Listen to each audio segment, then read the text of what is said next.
And welcome into Tennessee Tuesday evening, August the 11th. John Blankenship with you. Jason Boshier is my co-host tonight, or maybe I'm Jason's co-host. We're going to swap it up a little bit this week, Jason. You did all the talking last week. I think I'm going to try to do all the talking this week. How about that? I love that idea. Way to go. We had a great show last week, and we do thank you for joining us, Jason. A great presentation on the life and the story of Sam Davis. And we're going to be talking a little bit more about Sam Davis tonight. There's an event coming up at the Sam Davis home. We'll tell you about that in a little bit. That'll be in a couple of weeks. One that was rescheduled. It'll be a neat event. So we'll talk about that coming up tonight. But first, before we get started, let's go ahead and go through our disclaimer. And the views and opinions that you hear on this broadcast are solely our own tonight, not those of the SCV, its GEC, division, brigades, camps, and so forth. These are solely our opinions tonight, and we are grateful that you are here with us to listen to those opinions and thoughts, and we hope it's interesting for you tonight. Got something special that I put together tonight, Jason, for our guests. We're going to talk a little bit about genealogy, and I know you would think everybody that may watch this program is a genealogist, and that may be the case tonight.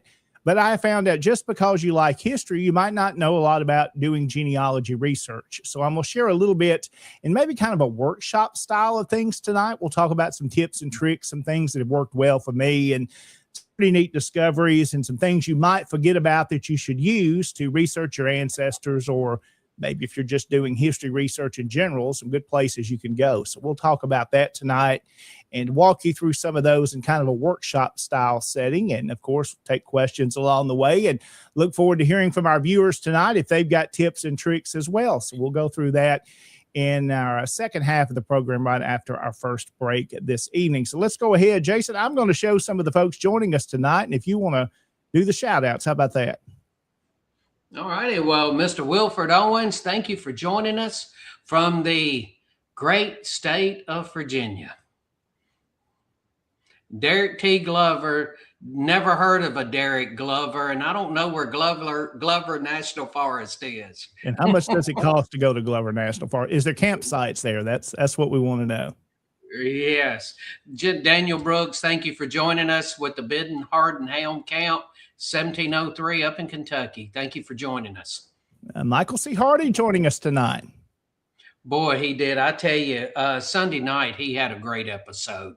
And I tell you, Michael C. Hardy on History, Sunday night, 7:30 Central. It's a great show. And he had a wonderful one this past Sunday. Absolutely. He always does. Chuck Roydhouse joining us this evening from the General Hatton Camp in Lebanon. Hope Chuck is doing well. And I know he sent us something in that we're going to be talking about a little bit later on. Remember, you can send items to us, things you'd like us to mention here on the show. And also, if you're interested in being a guest, talk about a topic or something your camp has going on, we'd love to have you on, and we'll share that contact information a little bit later on this evening. Yes, and we have Mr. Josh Dowdy joining us from the William B. Bank Camp number 34 in Gallatin, Tennessee. Thank you for joining us.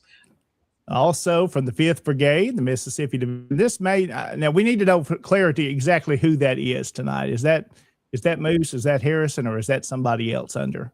Well, don't know if it's Harrison. Don't know if it's Forrest. So one of them is joining us.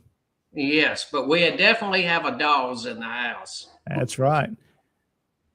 And I think we all know a fellow by the name of Rich Garcia from the Gainesboro Invincibles, 1685. Thank you for joining us, Rich. He is our Tennessee Division First Lieutenant Commander. That's right. And Mr. Johnny Jenkins joining us from the General James H. McBride Camp in Springfield, Missouri. And Mr. Kim Hoffecker, thank you for joining us from all the way down Jacksonville, Florida, Kirby Smith Camp 1209. Absolutely. A few more here, Jason. There's several folks on with us already tonight. Yes, sir. Mr. Ryan McDonald from the Major Thomas R. Livingston Camp 2327. Thank you for joining us. Of course, our Kentucky Division Commander, Kyle Thompson, joining us tonight from just up the road. Hope he's doing well. He's ready for the show tonight. I hope he don't need maybe the coffee. I hope that'll keep him awake. Hopefully the second half. I don't know if he'll need that tonight after the presentation. We'll see how that goes. And Mr. Ray Walton joining us from Hanover, Virginia, from the Hanover Dragoons Camp 827. Also, Connor Bond joining us tonight. Hope he is doing well. Enjoy the new format they're working on SCV Chat and the new programs they're adding there. We appreciate Connor and Harrison. A great job they're doing with, of course, SCV Chat on Mondays, going through some new changes there and some new program times and things they're updating. Good stuff. We're thoroughly enjoying that. Also, Jason, we've got some more folks on with us tonight. Oh, yes. Jamie Cavan from the Chattanooga County, Camp 507. Chattanooga County, Camp 507. That's tough to say. That's the 3 C's there. That's hard to get together.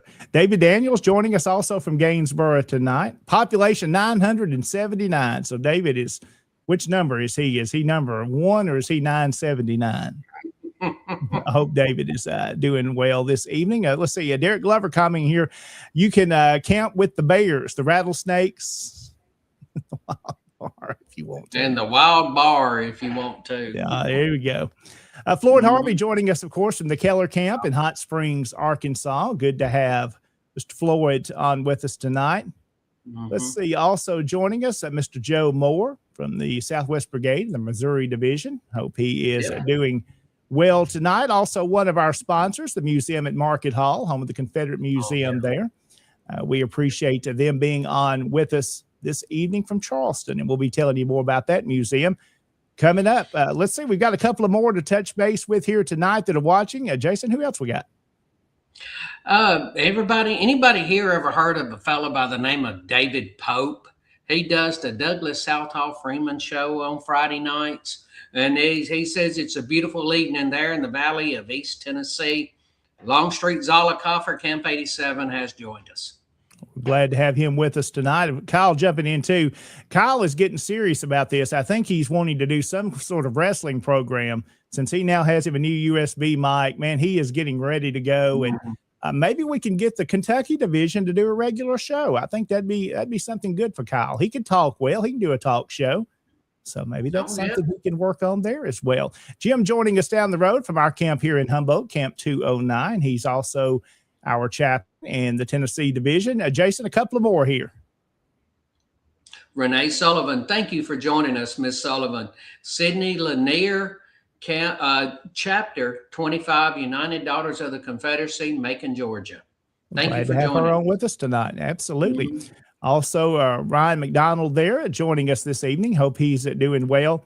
Let's see a couple of more here we'll get in. Victor Smith joining us tonight from the Florida Division. Hope he is doing well tonight. Also, Daniel joining us this evening.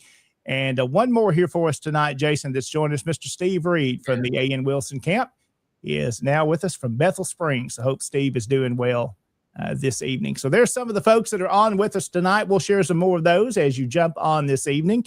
And we are glad to have you part of this show. Now, we mentioned, Jason, a little bit ago, if folks would like to send items in for us to talk about during the show from your camps or your brigades or divisions or things in history in general you're working on, we'd like to share this information with you here, whether it's that upcoming event or you'd like to be a guest on the program to talk about a topic. We would love to have you. The easiest way is to send us an email to that address you see on the screen, Tennessee Tuesday Podcast at gmail.com, or you can message me or Jason, and we'll be happy to get you scheduled to get you on the show and get your information out there. We focus mainly on Tennessee, but if you're outside of Tennessee and have things as well, or you'd like to be a guest, we'd love to have you on to talk about a topic. Again, just nothing to be scared of. You don't have to talk a long time. It could be a 15 or 20-minute talk and discussion. We'd love to have you as part of this show, or if it's something you've worked on and you don't want to just send us pictures, but you want to tell about that project, we'd love to have you on here to talk about it and promote and share what you do. So that's kind of what's going on tonight so far, folks joining us. We've got a few things that we want to talk about that we'll do later on in the program tonight, Jason. We'll go through some of the activities and events, but one of those things we do want to mention as we start out our show tonight, Mr. Ben Jones, of course, has passed away this weekend, and man, our thoughts and prayers continue with his wife and family. What a loss. Of course, he served as the past National Chief of Heritage Operations a few years ago. So Ben Jones, a great guy, got to meet him on a few occasions, of course, in his stores, there are Cooters. And of course, you remember him from the program. We have all watched. Of course, it was a little bit before my time, Jason, when it was live, but I've watched all those reruns and sure do remember him and all the others from the Dukes of Hazzard. So we think about Mr. Ben Jones tonight as we remember him, and one that stood up for his heritage, also served as a congressman at one point in time there. So a highly thought of individual, just a great man. And we sure will miss him passing away suddenly of a heart attack over the weekend. Okay. I just knew that it was quick. I didn't hear what happened. I think he was 84. I believe that was right. Mm-hmm. Yeah, just a good guy. Again, got to meet him on several occasions. Just really liked him. Sure going to be a big one you missed there.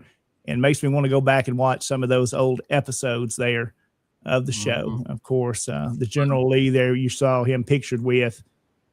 That's one of those things that everybody knows what that car is when you see it. So it's good to see the media has shared of his passing, all the national media, all the local media stations, and have shared him in a very positive light, telling about his story. And that's so important in this time. And we're glad to see that. And sure, we'll miss Ben Jones. So our thoughts and prayers continue with his family here from all of us at Tennessee Tuesday and SCV Chat. And I know the guys have mentioned it as well. So sure we'll appreciate all he did for the Sons of Confederate Veterans. So there's kind of where we are to start out tonight. We're going to go ahead, I guess, and take our first break, Jason. Let's talk about our sponsors tonight, if you would, and tell about the folks that make this show possible. Then we'll take this first break and we'll come back and have a little special presentation this evening. Tell us about our sponsors tonight, Jason, and how you can be one. Okay. First of all, I'm really liking the topic that we're going to have tonight because although I do love history and I do love looking through cemeteries and all of that, I'm not a very good genealogist. And that's the reason why when John said he wanted to do this show, hey, this is great. because every time I attend anything or listen to somebody, I always learn something. But getting to our show sponsors, and I want to thank our show sponsors. Without them, these shows would be extremely difficult to do. You can go to scvchat.com and go to Patreon, or you can go to patreon.com and go to SCV Chat, and you can join there. And that's one way to support us. For $2.50 a month, it is called the Feed a Moose level. Now, Harrison, when it was named that, Harrison was a broke, starving college kid. Well, now he is a broke, starving adult that's out of college, that is now on his own, but he has started his own business in marketing, which he's very good at. But it was called the Feed the Moose level because it's $2.50 a month. Then you go to $10 a month, and $10 a month is a real chathead level. You get to know a lot of things that's going on behind the scenes, such as when the shows they're working on, just a whole lot of information. Then you have the $30, which is a month level, which is the merchandise level. You get the same thing behind the scenes, but then every so often, 3 months, 4 months, you get something special in the mail. And I've gotten stickers, I've gotten the coffee mug with SCV Chat on it. And according to Harrison and Connor, it's things they don't get. But I get something every so often for that. And then there is the very special level. That's the $80 a month level. And those people sponsor an entire show. And do you want to start with Dr. Chris Cummings? Let's do so tonight. Dr. Cummings, of course, is a specialist in treating knee pain. He's based out of Oxford, Mississippi, a longtime SCV member as well. Dr. Chris Cummings is available for you. You could call him at 978-444-2273. Again, Dr. Chris Cummings, one of our sponsors tonight here on Tennessee Tuesday and SCV Chat, longtime sponsor, and we sure do, Jason, appreciate him. Yes. And now we have 31st Regiment Engraving. And this is Todd Terry out of California. In fact, he's the California Division Commander. And he has some great merchandise on here.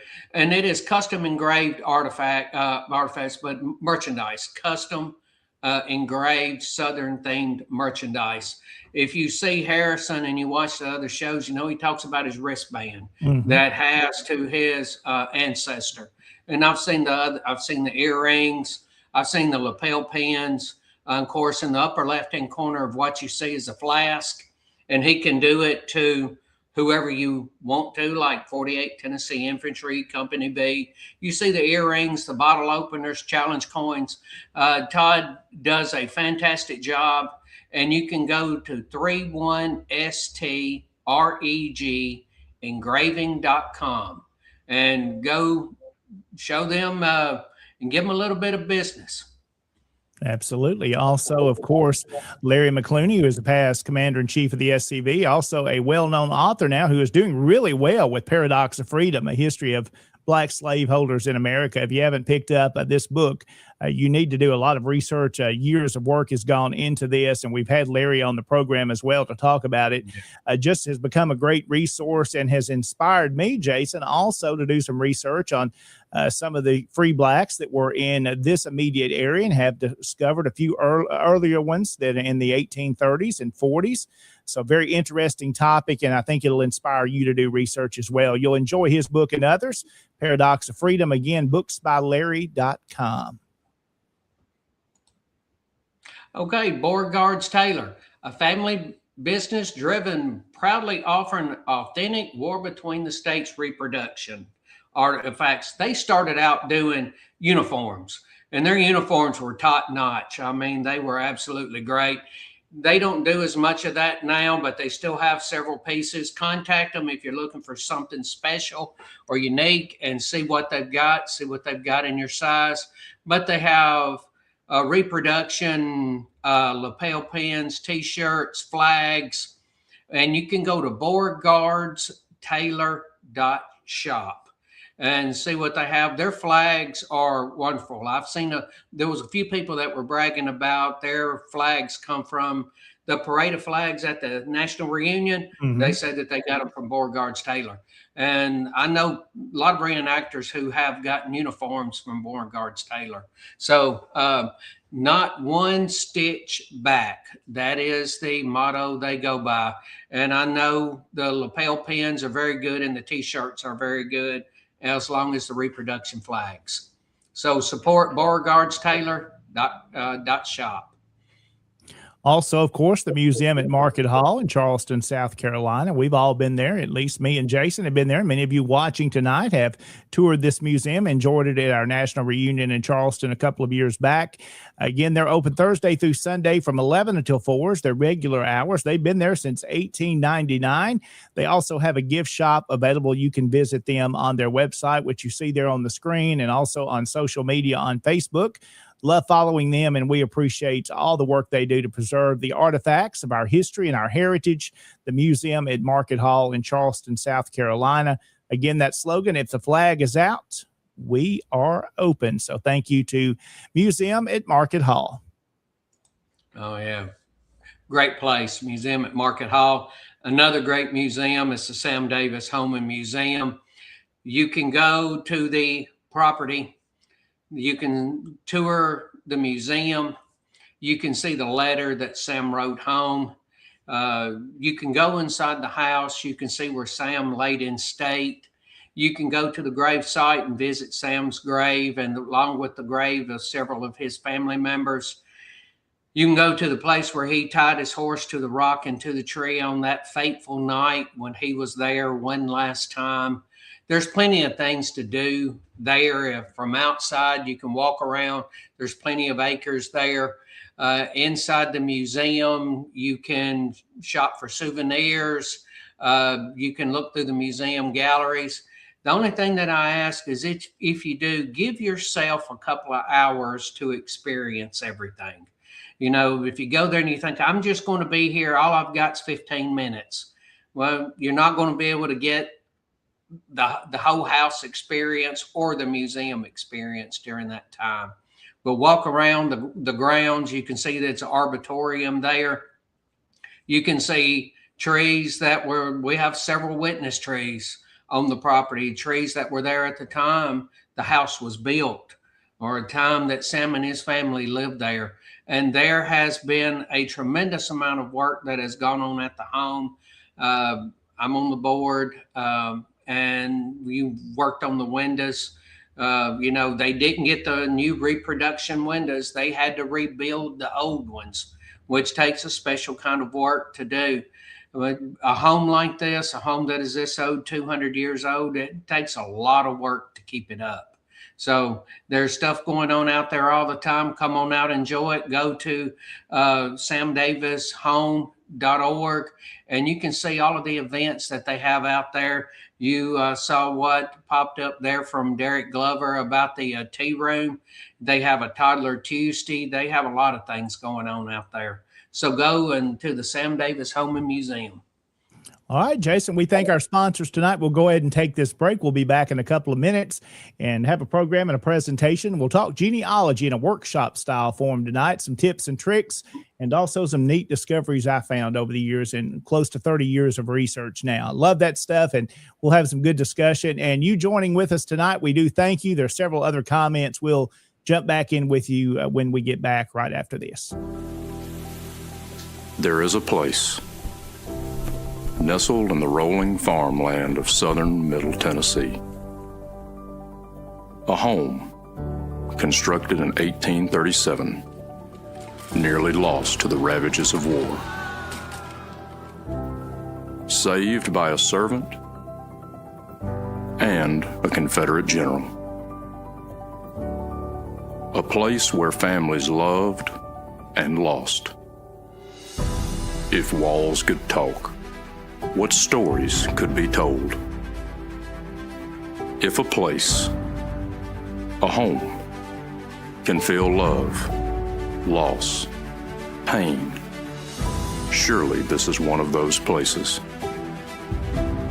Nearby is a more recent structure, And inside are the stories of heroes and heroines, stories of battles won and lost, stories of sacrifices made by the people of its native soil. A place that will tell the true and complete story of the Southland and the war fought for its freedom. From the causes that led to the conflict to the modern-day struggles to protect Southern history. Historic Elm Springs and the Confederate Museum at Elm Springs are the general headquarters for the Sons of Confederate Veterans. A place where the story of the Southland and its historic struggle is preserved and told.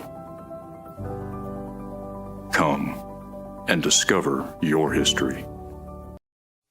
Was your great-grandfather a traitor or a patriot? Today's politically correct are trying hard to take away the heritage of the brave Confederate soldiers who fought and died for their land. But one thing is certain, they can't change history. Those Confederate soldiers were fighting for the same reason soldiers fight today. They were fighting against homeland invasion. We believe that the desecration of the bravery, patriotism, and honor of those men should not be allowed. They were outmanned and outsupplied, but they were never outfought. They were proud men who believed in fighting to protect their dignity, their homes, and their families. If you're the male descendant of a Confederate soldier, we'd welcome you to join with us in the preservation of that heritage. We're the Sons of Confederate Veterans. Check us out on the internet at scv.org or call us at 800-MY-SOUTH. That's 800-697-6884. Sons of Confederate Veterans, dedicated to preserving the reputation of men like Robert E. Lee, Stonewall Jackson, and your great-grandfather. And welcome back into Tennessee Tuesday. It's August the 11th. It's a hot day here in West Tennessee and most of the South. I know it's some extreme heat moving through the area. At least this area of West Tennessee, Jason, is going to be hot all the way through this weekend. I'm sure you're going to see about the same over in Middle Tennessee. Ready for some cooler days, and it's hot in this office tonight. So if you say, why does John look like he's out of breath? It's because I'm a big old boy and it's a hot room tonight. So it's not nervousness, I promise. But we are glad you are with us tonight. We want to say hello to a couple of more folks that have joined in with us this evening. Al is joining us there from the Cowan Camp in Tullahoma. Hope he's doing good this evening. Also, my friend Clay Crook is with us from the Ike Stone Camp in Henderson tonight. Also here, Jason, you know Victor Smith.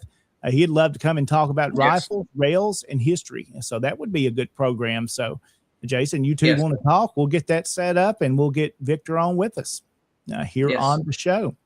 Let's see. Also, there's been some comments tonight from a few. We've talked about the Dukes of Hazzard tonight. Justin Miller also joining us there from Camp 1549. Glad to have him on this evening as well. And Kim mentions here from Kirby Smith 1209 just presented a 50-year SCV service medal, Patriot Tommy Clayton Sr. So congratulations to him on 50 years being a member of the SCV. That's a very neat opportunity to be able to present that to him. So we appreciate his longtime membership. J.R. Price joining us from the Ike Stone Camp there, 564. He's camp commander, also brigade commander for the Shiloh Brigades. And another comment here for you tonight, Jason. Wow, yes. And I enjoyed, and I want to thank the people, great people down in Florida. They had me be their speaker on Saturday night at their banquet during their Florida Division reunion. Great group of guys and gals. Had a great time, great reunion. And it was it was a well done reunion, and it was a great time. Absolutely. Also tonight, Michael Hurley is joining us from Tyler, Texas. Michael is the new national chaplain in chief of the SCV. Got to watch his first program, and good job. We look forward to getting Commander Hurley, or Chaplain Hurley, I should call him officially now, on with us sometime in the future. We'll do a program too. And I'll be, as Moose says, what's my nickname now, Jason? Swiper. So Swiper, I can't swipe Commander Hurley. I'll have to get him on a second here, but I'll try not to swipe any more Moose's guests. Sometimes that happens from time to time. I would really love to have Chaplain Hurley on, because I like the idea of the chaplains conference. We've Yes. hosted several of them, and I know that Chaplain Hurley's talked about doing one, and that's one thing we'd like to promote, and that should be part of. Come on the show and talk about it. Yeah. Promote it. Love to have him do that. Chaplains are wonderful. Absolutely. Yes. Randy joining us, of course, from Union City this evening. Hope he's doing good tonight. Hope he's staying cool up the road from me. I know it's hot everywhere. And I know I've said that once. I'll say it one more time. It's hot. I'm ready for cooler days. I looked here before I come on at about 15 to 7, and it was 94 degrees here at 7 o'clock. And the humidity is just suffocating. It's rough. Ready for some different days ahead, but then we'll be complaining, Jason, that it's too cold. We never seem to be satisfied. So let's do this. We're going to change some graphics around here a little bit, and I'm going to reorganize some things so we can kind of see some stuff here. And I hope that works out all right for y'all. We'll go through and show some things on the screen tonight and jump into this conversation. I kind of want to make it, Jason, interactive. So if you want to jump in anywhere tonight, have questions or comments, and if any of our viewers watching this evening do as well, we'd love for you to jump in here with us. And kind of the topic tonight is twofold. We'll talk about the Genealogy 101, the basics of genealogy. I know a lot of folks that may be watching us tonight, Jason, or they're like you, something you mentioned. You've done a little bit of genealogy, but that's not your specialty. And that's something I've done for pretty close to 30 years now. In my teens, I started researching local history and family history. And I've told this part of the story in the past, got to know our county historian at the time, ended up spending a lot of hours with him, which really sparked that local interest. Topics that I really love talking about is local history. Of course, war between the states is something naturally that I'm interested in, and what we do in the SCB, but also genealogy in itself and just researching ancestors, helping others research them and help them discover their family history. It's always exciting when you talk to someone and they learn about who their great-grandfather or great-great-grandparents were for the first time, and maybe even get to go to that graveyard with them. I got to know an older gentleman a few years ago that was in his 90s, and he always wanted to see his third great-grandfather's grave. He knew about where it was, but never got to go. But me and a couple of others got to take him to that site here in Gibson County, and he got to see his third great-grandfather's grave. And he was just thrilled to death. His walking wasn't the best, and the fields we had to track through, but he braved through it. And we even got to a gate to go into that pasture. And I thought, now, how are we going to get him around this? Well, he just jumped down on the ground and rolled under it and got back up. So there was nothing to slow him down. He was 93 or 94 at the time. He's no longer with us, but he heard stories, and he told us stories at his third great-grandfather's grave. But it was a pretty emotional time, and that has been that way with me, to get to see these and learn about them. So let's talk a little bit about some of the basics of genealogy. Now, you see some of the things here we're going to go through on the screen here will be just some of the basic sites you may be already aware of or may not be. But let's talk the very basic things. What is genealogy? Well, it's more than just collecting names and dates. When genealogy to me really became interesting, Jason, is when I connected to it personally and found a story about maybe somebody I knew a little bit about, but learned more about them through research. And we have the photographs of our ancestors, and you can see here some behind me on this table, or a couple of mine. Having a photograph of them makes them that much more connected to them. But once you start to learn their story, and not just their birth and death dates, but where they lived, how many kids they had, and then you learn about those kids that may have not survived to adulthood. And then you start to get stories that come in. It really makes genealogy interesting, and not only for your family, but then you start to branch out beyond your family, and you learn how you're connected to other people, even in your local community. And I know many of us, if I'm in this way, Jason, you're that way. You've lived in that local community all your life, and your ancestors have been there for a long time. So you start to connect with other people in the community that you've known. And one of those neat things to me has been discovering cousins that you didn't know were your cousins, people you went to school with, or and we're talking about distance. They're still first cousins, but they're 5 and 6 times removed from you. it's really neat to make that connection. And I've got to do a lot of that over the years. And there's always something new with genealogy to learn. Just when you think you've got all of it solved and you found everything, there's always something new to come about.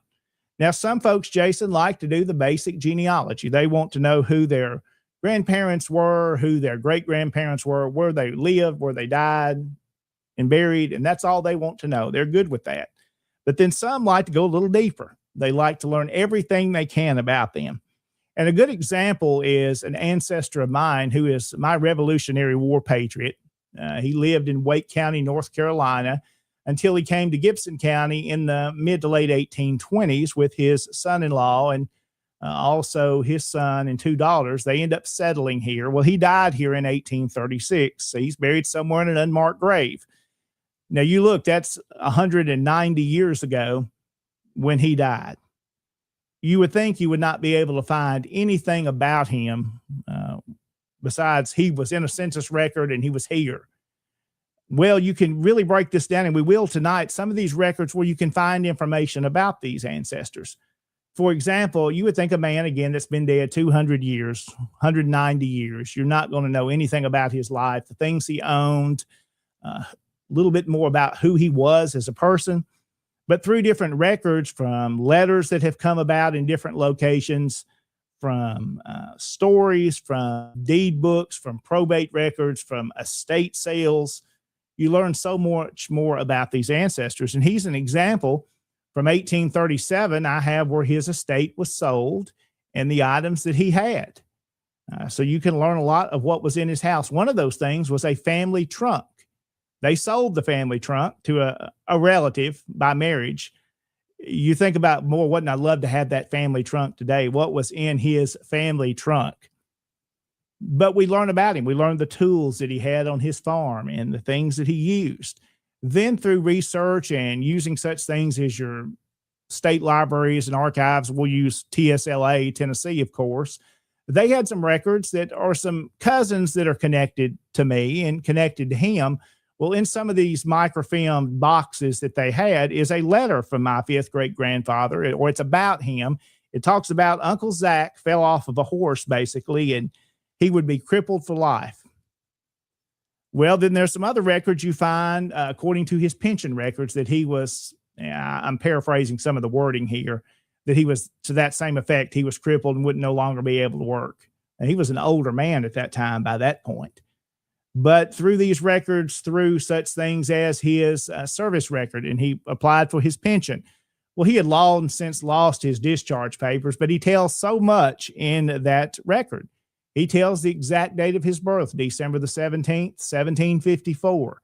How would we know that without these importance of saving these records and preserving these records?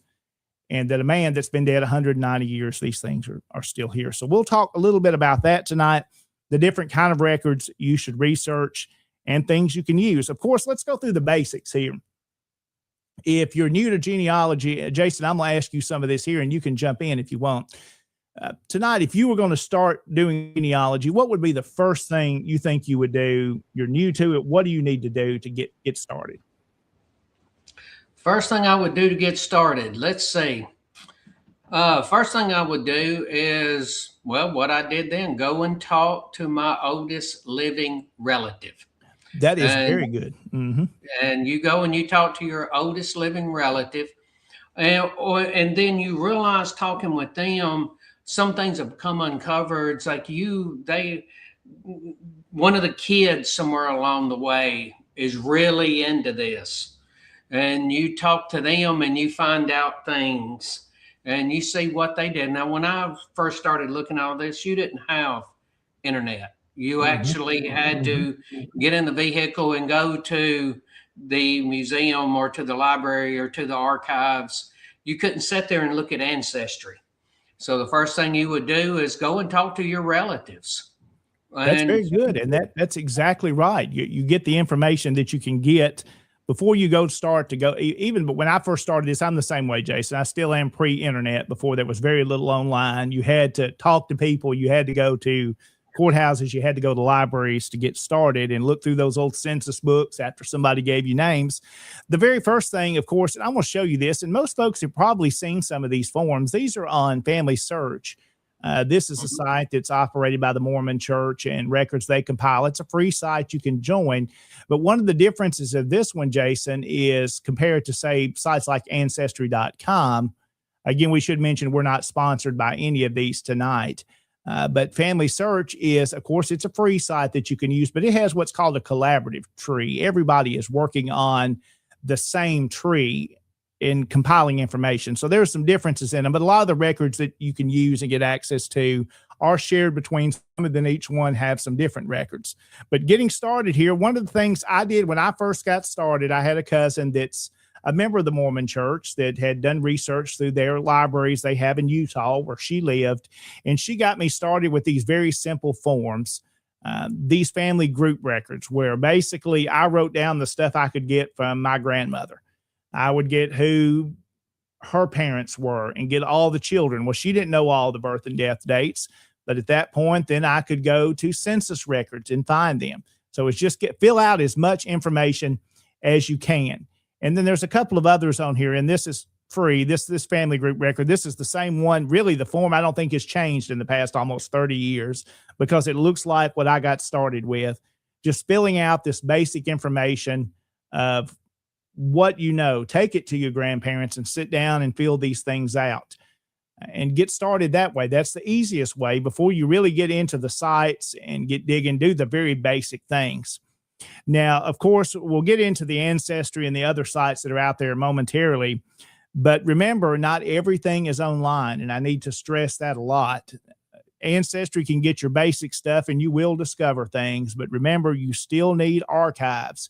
You still need local historical societies. You still need to work and network with other researchers and genealogical societies that have access to records that are not online. And let's show a couple of these things here tonight. I'll use our Humboldt Historical Society for an online resource that I've got a few things on here that you're probably not going to find on some of these other sites, like a history here of the local Methodist Church that's going to have names. So you may search and you may say, oh, I'm related to the Clements, and you see a name you recognize. So keep places like this in mind, your local historical society sites that are not part of these big research companies. That's a good place to look. Also, never forget about those records that are found in your local courthouse. And you may say, well, John, that's all been microfilmed. That is not true. I serve as our Public Records Commission chairman in Gibson County, which oversees our county archives. Not everything was done back in the 70s and 80s at the Tennessee State Library and Archives, and it was not all microfilmed by them or through the Mormon Church when they did their collections. There are still things in many records. I would say maybe 20% of it's even been that form of digitizing or digitalization. So those things are still there, and we're working on now scanning all these with a high quality scanner. So eventually this will all be searchable, of course, in-house, and even our ultimate goal is online. So let's switch back here to this screen here, and I'm going to show you something. This is something that came to me today. Well, I've had a little bit, but this record book here, this is the things your local libraries and genealogical societies and museums will have. This is a deed book for Rose Hill Cemetery in Humboldt. It starts in 1911, goes until about 1918. And what you're going to find in books like this, hey, you may go to find a grave and see where they're buried, but you can see who purchased it, how much they paid. And sometimes the person that's buried there is not the one that purchased it. So much information, you can learn more about them through resources like that.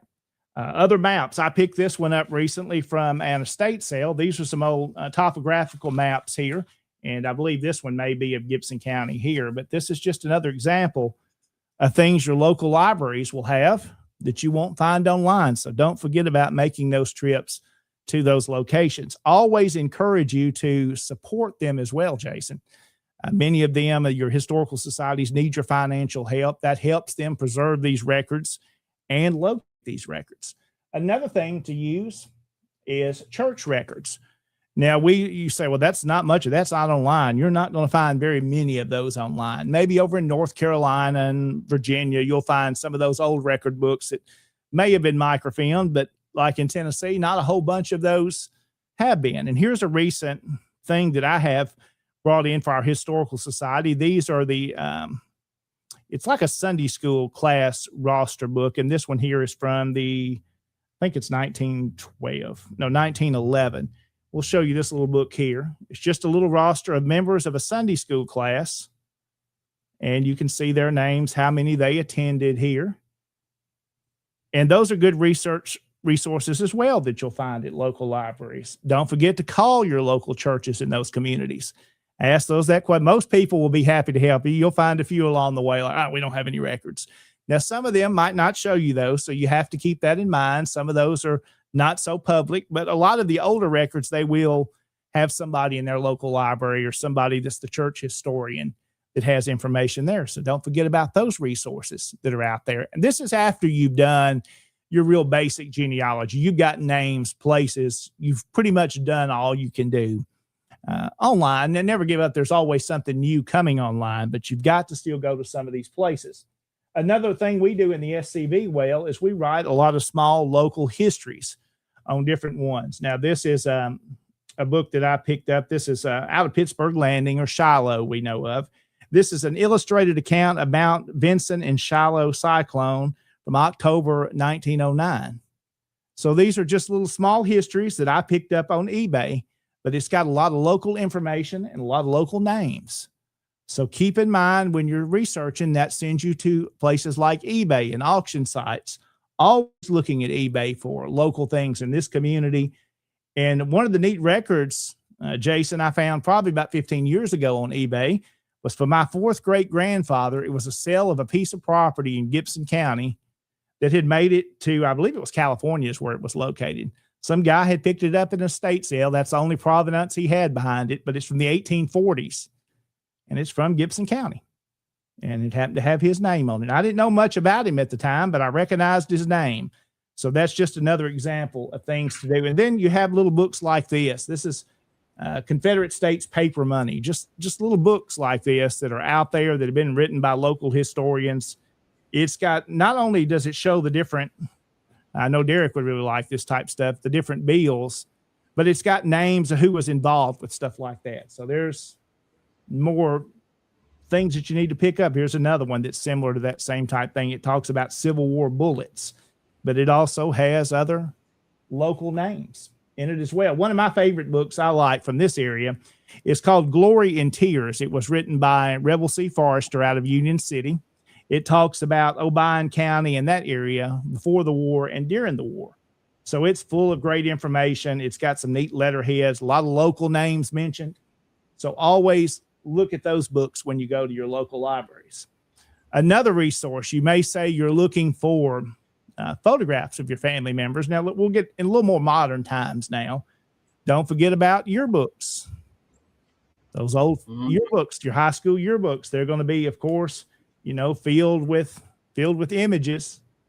Now, there are some of those online. Ancestry has done a good job, I believe it is, digitizing many of those as they found. But again, local libraries have these. Our library's got a whole bunch of Humboldt High School, most all of them that have existed since the early 50s. We've got a complete collection of them. Somebody else to talk to would be your county historian. If you don't know your county historian and you're into history, you probably should, because most of the ones I know, if they're anything like me, they collect a lot of stuff themselves.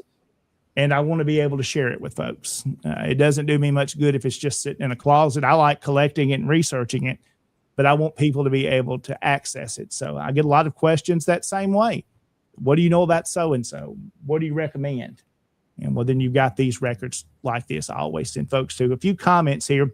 Let's see. Daniel says, one very important issue I've learned doing genealogy is if you have an ancestor with a common name and accidentally select the wrong common name individual, it will throw you in a whole family tree off. That is good advice. Ancestry gives, and let's go back to that. I'm going to swap these screens here again, Jason. I'm going to talk very briefly about that. That was the reason why that I popped that up. Go ahead while I get this up. Okay. My Confederate ancestor was Jason Wilkes Bowshears. His father was Jason Wilson. There have been multiple Jason Bowshears since they have come into Middle Tennessee in 1807. there have been multiple Jason Boshiers. Okay. Right now, living in Mount Pleasant, there's 4 Jason Boshiers right now. Mm-hmm. So getting names mixed up is going to be very common. Jason Boshiers is a very common name. For the last 200 years here in Middle Tennessee, there have been multiple of them. So, yes, and Daniel is correct, because I ran into that. And I get calls now, somebody looking for a Jason Boshiers, and it's not me. And I was asking you something I read about an article. It was something to do with Mount Pleasant. I said, "Is that you?" You said, "No, it's a cousin or something like that." Yes. But share the same name. Mm-hmm. Yes, and the exact same name. So just be aware of that. And Daniel, you bring up a very good point. I just wanted to highlight it because I've experienced it myself. Exactly right. Those common name ancestors. And when you think some names would not be common, it's amazing. Even odd names sometimes are still common. Something along that same lines, Jason, is be careful with spellings. I'll use mine. This is a very simple one. Blankenship. Mine is spelled with an E in the last part of it. Some spell it with an IN. In some census records, they spell it with an IN when it should be an EN, and vice versa. So keep that in mind of spelling of names and how important the census is really of people's names, especially in the early 1900s. My great-grandmother, for example, her name was originally Leela Theresa Inman was her maiden name. But they messed it up in the census twice, and they called her, spelled it 2 different ways. They called her Lyra. So finally, she just stuck with that name and went with what the census taker put. This was before you had birth records. So she went with that. So my grandmother was named Lyra, not after her mother's real name of Leela. So it shows how that is so important. And something else mentioned here on Ancestry is the hints they give you. And that kind of goes along with what Daniel's talking about too, is be careful you have the right one. Because sometimes you find the wrong Jason Boshiers in there and you connect it that's so-and-so's father, then everybody else connects to that. And I think of some ancestors I've got now that people are doing that on Ancestry. Like, I know that's not the right person. I've done the research and got the documents to prove it, but some are not going that deep. They're just saying, oh, well, that hint says that's the right person. That's not always. And then records that it gives, well, it may say this George Savage that lived in Decatur County, Tennessee. Well, it connects some record from Massachusetts because the name looks similar. And so you got to be careful. Don't just attach those things to your tree. And he mentions there, David Pope, the spelling is very important there too. That name Gallagher and that Gallagher, I've seen that name in one of my ancestors, this Zachariah Shaw, one of his, I know this is a whole side story. This is the historian in me, is a name one of his friends he served with that verified in his petition for his pension. That the only person could attest that for sure he was in there was this Mr. Gallagher, I believe is how he spelled it, like that first one, in South Carolina. So it just shows you got to watch those names, but if you research them, you'll find out it's spelled multiple ways. So keep researching those names. And if you're starting in your census, let's kind of look at census records a little bit. Something you've really got to watch there is if you get, let's say you're in 1860, you look at Jim Smith. Well, you found Jim Smith in 1860. You know that's your second great-grandfather. Well, then you don't find him in 1870. I've had this happen on many occasions. Start to look at the neighbors. Let's look at 1860. Who lived around Jim at that time? And then when you go to 1870, look at some of those other names, search them. And sometimes you'll find your ancestor still there. Maybe it has to do with the indexing or the transcription, and he's still there. But always look around at the neighbors, and they may be living with somebody else in the area. Again, that spelling could be wrong. And then you get some of the records here I know locally, especially in the 1870s. We're in Reconstruction, Jason, and a lot of the Confederate veterans don't show up. And I've often wondered why that is, because I know they're here by other records. I don't know if there was the secrecy. They didn't want to be in that record. They were intentionally not put in that record for many reasons. But we know several in southern Gibson County. They're here in 1870, but they don't show up in the census. So that's why these other records are important, like at the courthouses, what you can find there. Let's see, we've got some other folks joining in tonight. I see Mr. Bernard there, the division commander from Arkansas. Good to have him on with us tonight. Appreciate Mr. Skip joining us. Let's see, public libraries often give free genealogy classes to teach anyone who wants to attend. That's exactly right. We do some of those here. I've done them from time to time, and it's really fun to really help someone get started in this, and then to see that passion build up into them. It's just like a never-ending thing. I could research for hours and still never get it all solved. Mm-hmm. So let's look at a couple of other things I want to mention just to kind of put out there to you that you may need to check on. I saw it mentioned in the comments earlier, Family Bible. If you have any of those, make sure you look at those genealogy pages in them. They'll give you very good information on names, and then you can compare dates to things. Sometimes you'll find different dates. You have to determine which is maybe accurate. So yeah, Daniel also had that. They're very good and have that family tree in them. Don't forget about old photographs. Something Jason I've had in groups of family images or information, genealogy information written on the back of the images. Like this is Bob. He was the son of, and his grandparents were this. I mean, that's great. So keep those things in mind. Funeral programs and obituaries. Obituaries are always a great source. That takes you back to old newspapers. If you have access to them in your local community, whether they're microfilm, the originals, or they're digitized online, sites like we'll use here, of course, I use all the time is newspapers.com. You may think, well, what could they offer John in Humboldt, Tennessee about him? Well, a lot. Almost every week there is something mentioned about Humboldt in the Nashville, I believe it was the Banner, and then in the Daily American, I think it is. Every week there's something that was sent in or they pulled from the local paper here that they reference.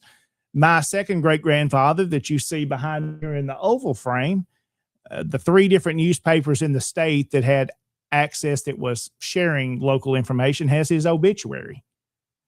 Of course, I don't have any local newspapers from that time that still exist. So that Nashville Banner, I believe it was, is the one that had the best obituary, talking about where he might be buried. So there's another resource. Remember newspapers and those funeral programs. I've got many, and you may be the same, Jason, or some people don't keep all these things, but I keep all of it because you've got family members' names signed in it. And a lot of times I've got a couple, this is Aunt so-and-so. It's neat not only to have their signature, but you can get information from those. And sometimes there's a family tree written down in those as well. Letters and postcards. Postcards are a great thing. My great aunt had a whole bunch of those between about 1905 and about 1915. They wrote back and forth a lot of time here in West Tennessee. So you get beyond the dates they were born in this, died in this, you start to get personal information about them. You start to learn what they liked and where they went on a trip. And it's pretty neat to see some of those funny stories about those early cars they were driving, how they didn't make it from Crockett Mills to Union City. Those stories are neat. You're not going to find that anywhere else. So when you're starting to research and you've got grandparents or parents or aunts and uncles, ask them for those. Make sure they don't throw them away and think nobody wants them. They're a great resource to have. And if you can get them digitized, that's something most important, is digitize all this stuff and have it backed up. And we'll talk a little later on some ways to do that and preserve these records beyond your local hands.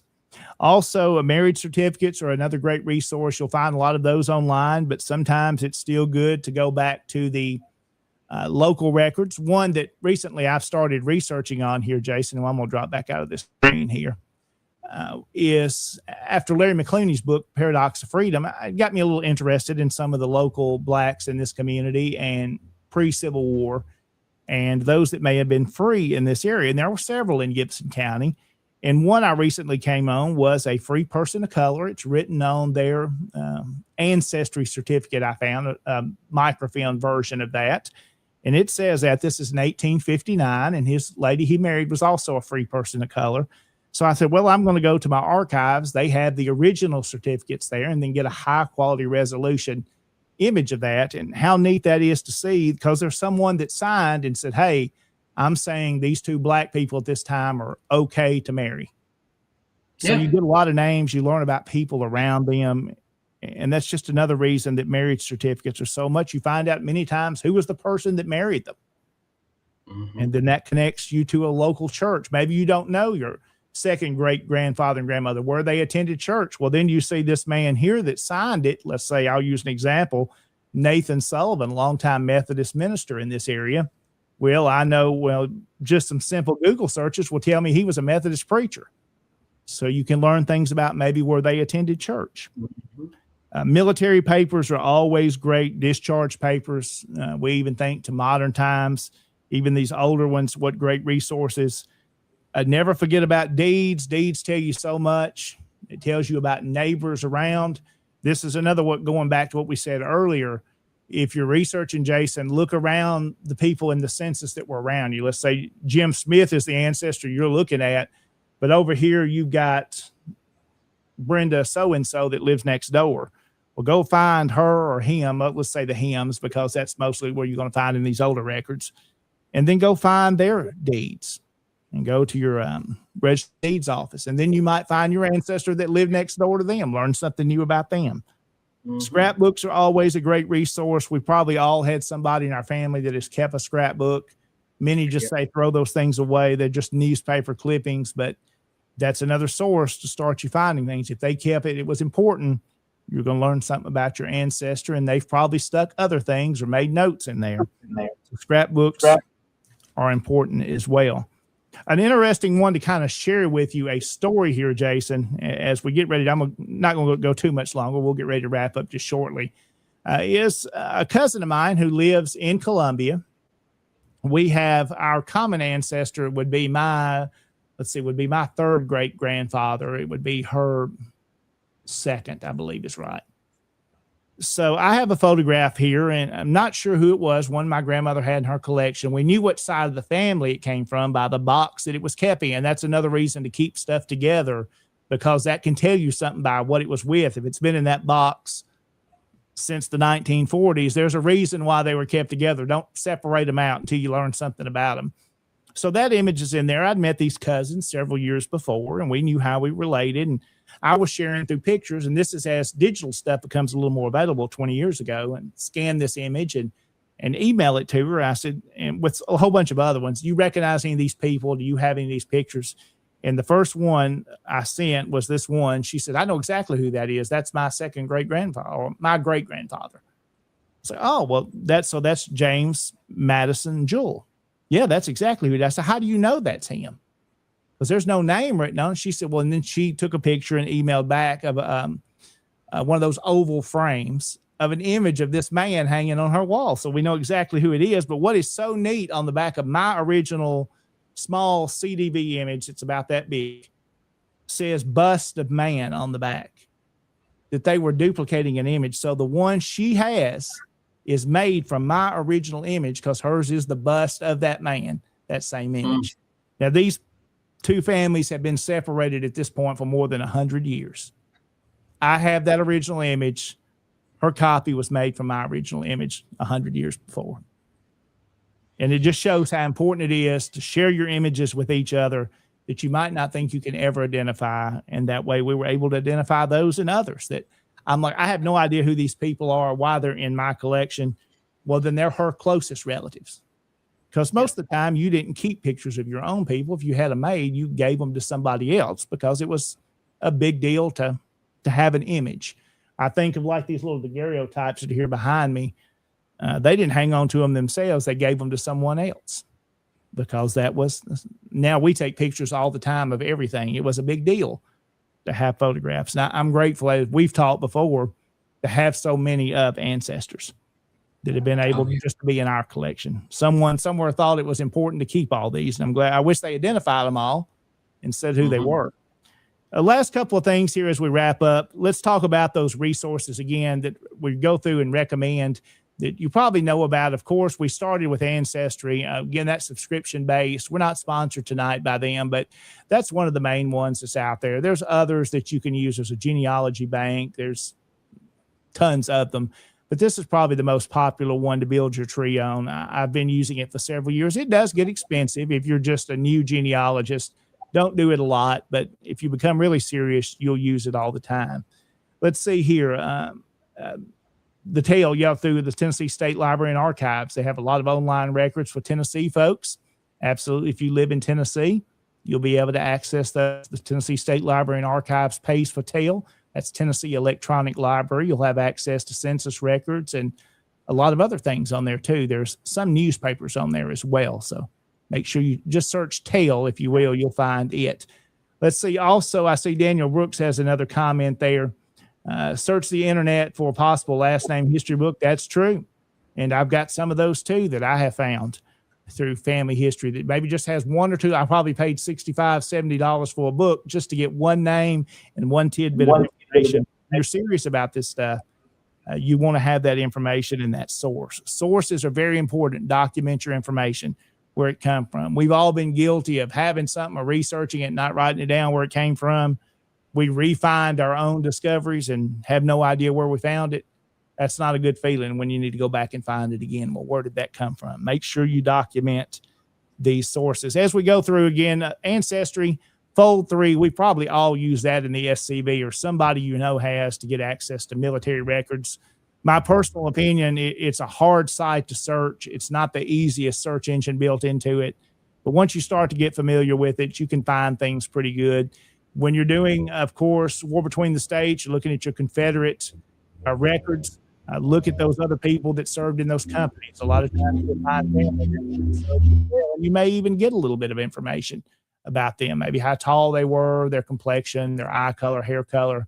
Sometimes some of that's included. Where are they enlisted at? Very good information, especially when you can't find them in census records, maybe where they lived. Again, we mentioned newspapers.com. That's got a great search engine that's always being updated, Jason, all the time. And you'll find really good information. You think it might not be useful, but all these larger newspapers, especially in Tennessee, shared the local community news. That was important to get that out there. I promise you'll find something good on newspapers.com. You've got Chronologically America, which is a free one that's done by Library of Congress, has a lot of the same newspapers, but not all of them. And there's a few other newspaper sites out there as well, some free, some paid. Of course, we mentioned Family Search. That's a free one to set up with. Just remember, that's a collaborative tree. I mostly use this one just for record access. You may not know that they're starting, some are fans of AI, some are not fans of AI, but they've done some really neat things. And a lot of it's still in beta testing, where many of their microfilmed images they've digitized and uploaded, especially old newspapers. You can start to see those show up in the search engines better. So set you up a Family Search account. That's not going to cost you anything. One I use daily is Find a Grave. I'm sure you've used that, Jason. You can contribute to it. I've learned so much. I found images of people that I've looked for. I like to contribute. If there's cemeteries that don't have pictures of the tombstones, you can take those on site, upload them later. Just a great research database. Look in the local cemeteries. Look at the people that are buried there. Most likely you'll find another relative close by. Again, I gave you those forms. Again, you can find those all through Family Search or other sites. So that's just a few, and one to not forget about, Jason. And in recent years, I have learned so much from one we love and hate at the same time is Facebook, of the social medias. I have found so much through the different groups and the historical societies that have shared a lot of their local databases and information and photographs, that it's just what a resource that is. And it's searchable, and you can go back and find things. So keep that in mind. Those things are out there. But always remember to give credit where you get things. If you share images, credit where they came from. Don't rip off people's images. We've all been there, probably had that done. Sometimes we shared some we don't know where they came from. But if you do, you need to give credit. That's important. When it's not talking about the legal side, it's the respectable thing to do.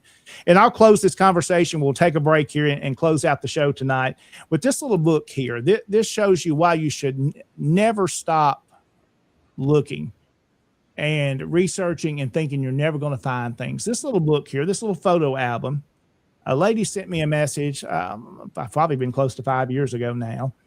She found me through the Humboldt Historical Society, and she says, I've got a little photo album that you might be interested in. I think it's connected to your town. And let me answer this. I can hear a comment from Daniel, then I'll tell you about that. Double and triple check other people's work. Absolutely. People copy information wrong. yeah, you better research it yourself. It's good to get it and save it and look at it. I also have a family tree on Ancestry. You can create multiple ones that are private that the public can't see. So that's just my place to try theories. Maybe attach some of those records that I'm gonna go back and look later. So there's ways to do it that it's not public, but be careful with some of those public trees. And the ones that get me the most, Jason, you've probably seen some of these when somebody's father was born after them.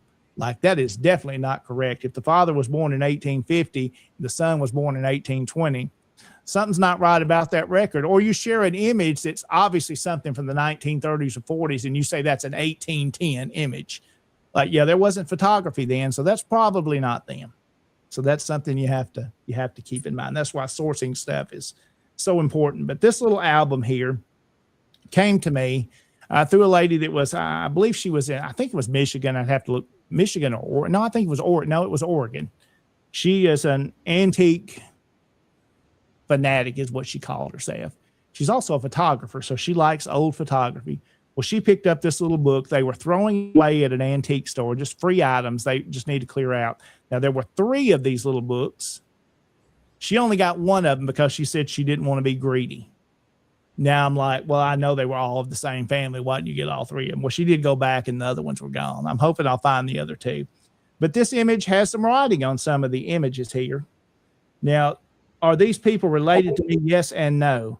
Some of them are by marriage they connect into me, but they're local early settlers of Humboldt and Gibson County. And one of them in here that's most interesting to me is how she connected it. It's written in her grandpa, let's see if you can see it there, Grandpa Gillespie. So I've seen that image before. It appears in a 1901 history.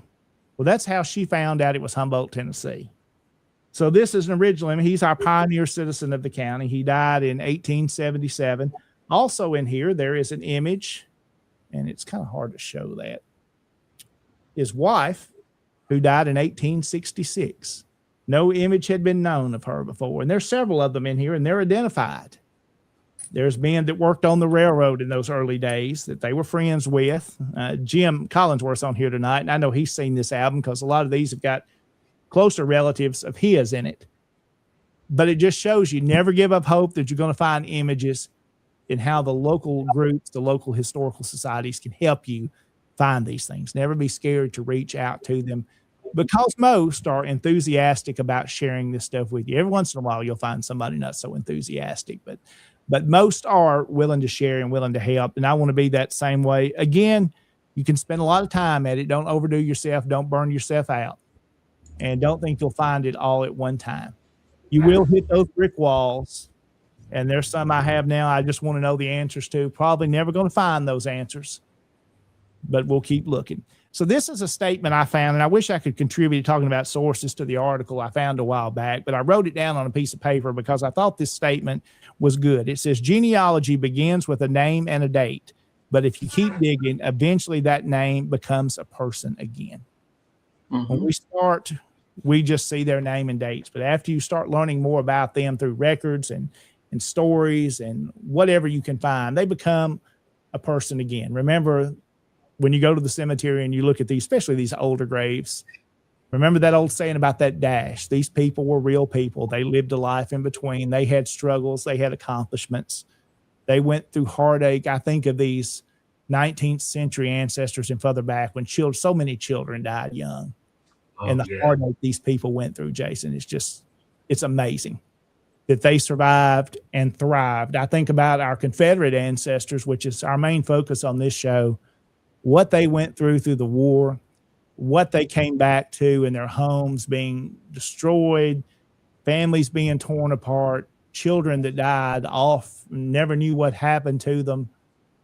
How does your farm even survive? We're not talking about the enslaved people now. I'm just talking about the owners of the property when 3 of their boys are deceased.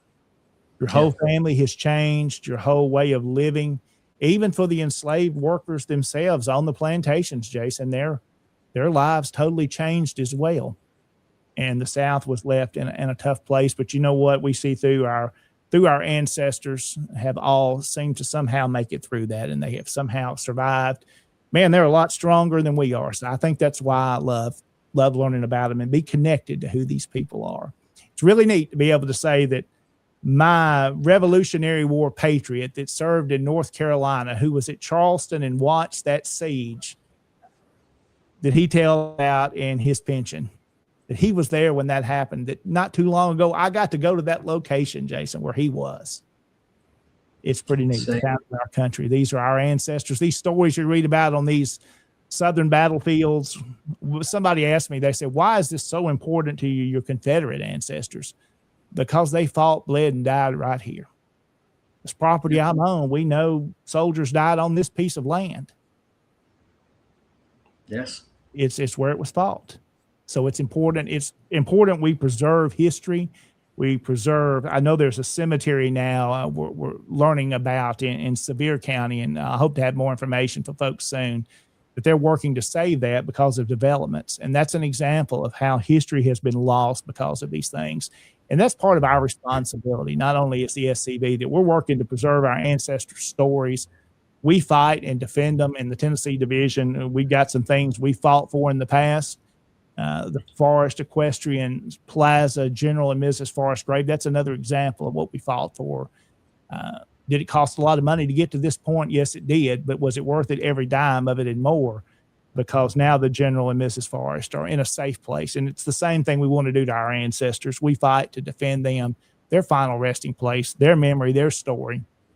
I want to say, as long as I live, they're going to know about my Confederate ancestors, and I want generations after me to know about them as well, and beyond, that we know who we are. If we lose our connection with our past, of our family, we lose our identity. And it's important when you can connect with somebody with their local family, whether they're big history enthusiast or genealogy enthusiast, but when you make it personal to them. Yes. Well, I always think about the words based off what you just said of Randolph H. McKim. Born in 1842, when the drums of war sounded, he was in school to become a minister. He laid down the Bible, picked up the musket, fought for 2 years, was a second lieutenant under Stonewall. Asked if he could lay down the musket and start ministering to the men. And that's what he did. And many years after the war, and he spent the remainder of the war in the field ministering to the men as their chaplain. He was in the field with them. He prayed with them. He had this to say many years after the war: nothing is ended until it is forgotten. And as long as we are still talking about, I said all of that to say, what kind of man said this? And for him to say, and he's right, when we say their names, and you're going through this, and we've all done it. Well, I have. I'm not going to say everybody's done it. I have come across a name, and I find out that they're buried here in Murray County. I got to go find them. And it's become, we have an obsession, and all of a sudden that name means something to you. And that's what it's all about. And when you say their name, when you study people, and not just your family, just we do history in general, you feel like you know these people. Oh, yes. And like you said, you hear a little bit of a story here and a little bit of a story there. And then you start putting together what you think is the makeup of this individual and what they went through. And all of a sudden you have given, even though you might not have a picture, a physical picture, you have a mental picture of this individual. And I think that that's the purpose of all of this. And, and just to say their names and to do this. And as Randolph H. McKim said, nothing is ended until it is forgotten. And as long as we're out there talking about it, it's not going to be forgotten. And you said it well, talking about saying their names. I think when I go to these cemeteries, and you may have thought this same thing, I read so-and-so there in this little remote family cemetery. When was the last time somebody said that guy's name? Oh, yes. When was the last time? All we want to do in some way is be remembered, not honored and lifted up, but just be remembered. I think in some way, all of us want to leave some sort of legacy that we were a good person and that we lived a life and want to be respectful. That's what I want. Just somebody to remember that you were a good person, and maybe somebody liked you along the way and you left something behind that made an impact on somebody's life. And I agree, John. I think that's a great way to phrase it. It's not vanity. It is how you go and you want to visit the graves of your great great grandfather and all of this. Well, you're going to have a great great grandson at some point. And how honorable is it going to be when, with the computers and phones everywhere, he's going to have all these pictures and images. And all of a sudden he wants to go, I want to see great great grandpa John's grave, and how's that going to feel to you, to know that your great great grandson did that? I mean, yeah. I mean, that's what it's not vanity. It's not, hey, pay attention to me. It's my family still knows me. And that's what it comes down to. Let me ask you this question, Jason. If you could go back into one period of time, even if it's just for a day, whether it's an ancestor you want to meet or a time period locally maybe you want to be in, is there a place and a time you would want to go back to for just a day to meet somebody or to see what it was like? Okay, well, have you ever thought about that? I haven't, but I can tell you the first one that went through my mind. Okay. When Saul of Tarsus was on the road to Damascus and he became Paul, would be, wow, that's a good one. That's one of them. Now, if it was something that's closer to here on the U.S. side of it, what I think would of it people have like been? you talked about Sam Davis, how you've told his story so many times. I always think one day if our ancestors, which I don't really believe they'll be able to tell us this, but if they could, when you get to heaven, Jason, the Lord allows us to be with him and we get there, I want to ask my ancestors these questions. I know what they're going to say. You've got that all wrong. I wasn't related to that. That's totally wrong. Yes. I just hope Sam doesn't come up to me and go, well, there's a few things you got wrong, old boy, and if he does, I want him to correct me, but can you imagine what it would be like to be there on the day of the execution or to be able to witness them capturing him down at Minor Hill? What would it be like on the morning of, November 30th of 1864? David's given a time there that he'd want to go back to. We all have that place, and I probably have hundreds of times and places I'd like to go back just for a day, just to watch and and then we'll probably, Jason, when we come back to the modern time, especially if we're looking back to pre-electricity and things like that, we'd say, man, don't we have it good? Don't we have it easy compared to our ancestors and these pioneers that settled this area of West Tennessee and your area in Middle Tennessee? When they came there, Jason, there was nothing. Oh, yeah. Think about it. And they built families and built livelihoods. Are there people like that left? I don't know. Sometimes I wonder. Well, and John, I'm glad you brought that up. Think about it in this one sense. All of us tie ourselves to either Revolutionary War, War of 1812, war between the states. You attach yourself to all of that. Put yourself at Kings Mountain on that day. Oh, yeah. Now, what if you, all of a sudden, you're not going back there to visit, but you're back in that time for one day or 1 week or 1 month? Yeah, and you've got to survive.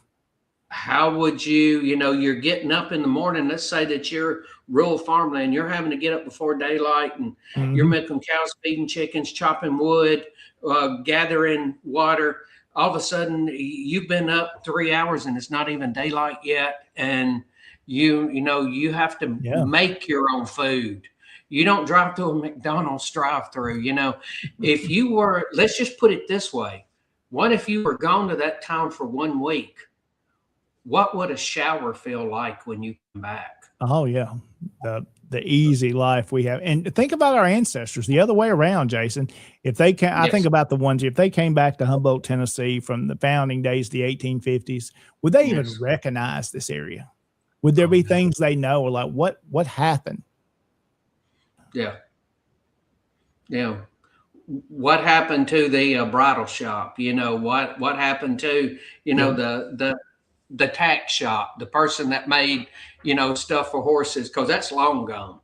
Mhm. And that's what every little community had first, was a tack shop, somebody that repaired and tacked for horses and took care of horses. Well, what happened to that? And when they come through and settled Mount Pleasant, and you're talking 1807 time frame, Mhm. you're talking just a path, and I'm talking Yeah, a nothing. walking path, not a road, a walking path.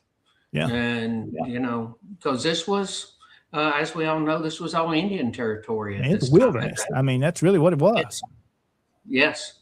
And they just hacked it out. And, we probably, how many days are you going to go without any of these modern conveniences? If they were to leave their time and come here, they could adjust to that.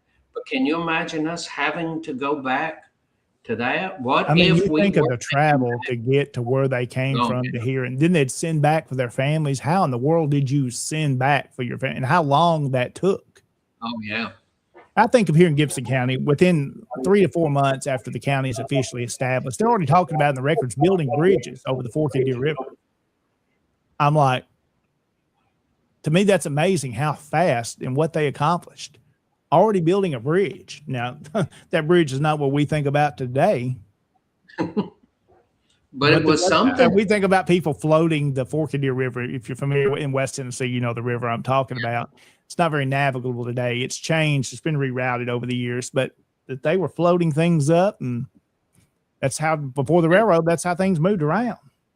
Oh yeah, well that's how Nashville was settled. Them coming in through on the Cumberland River, and the Caney Fork, and you got the Duck River here in Murray County.